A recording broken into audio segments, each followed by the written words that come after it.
আসসালামু আলাইকুম এভরিওয়ান, সবাই কেমন আছেন? আশা করি সবাই অনেক ভালো আছেন। আবারও চলে আসলাম নতুন একটা রেসিপি নিয়ে।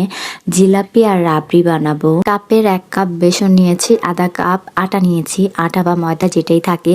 তো অল্প একটু খাবারের রং দিয়ে দিলাম আর একটু বেকিং সোডা দিয়ে দিলাম। ভালো করে গুঁড়া উপকরণগুলো ভালো করে মিক্স করতে হবে।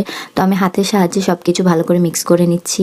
বাসায় থাকা অল্প কিছু উপকরণ দিয়েও মজাদার খাবার বানানো যায়। রুম টেম্পারেচারে থাকা 5 থেকে 6 চামচ টক দই আমি এই ব্যাটারটার মধ্যে দিয়ে দিলাম। তারপর হাতের সাহায্যে খুব ভালো করে এটাকে ফেটে নিব।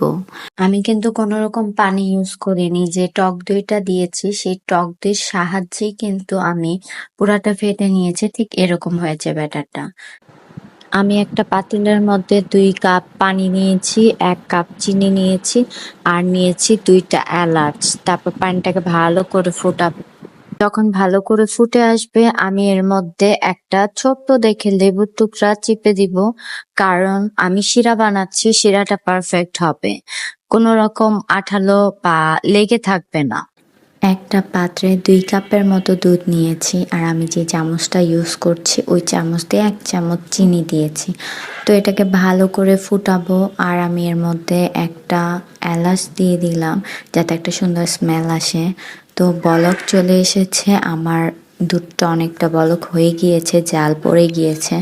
এখন আমি এর মধ্যে দিয়ে দিব 2টা পাউরুটি ব্লেন্ড করে গুঁড়া করে এর মধ্যে। এটাকে অনবরত নাড়তে হবে যে পর্যন্ত যাতে দলা পাকিয়ে না যায়, এজন্য অনবরত নাড়তে হবে।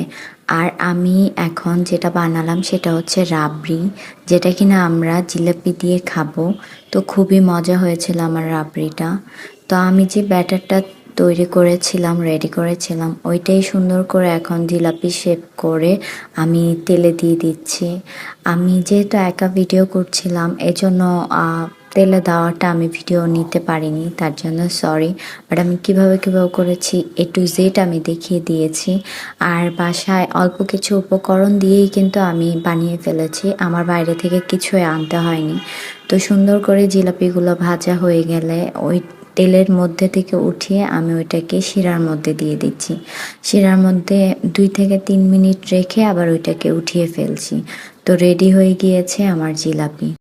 সামনে যেহেতু মাহে রমজান, তো রমজান মাসে আমরা সব থেকে বেশি জিলাপি পছন্দ করি, জিলাপি খাই, আমাদের জিলাপি খাওয়া হয়। তো আমার এই সহজ রেসিপিটা অল্প কিছু উপকরণ দিয়ে বাসায় বানিয়ে ফেলতে পারেন।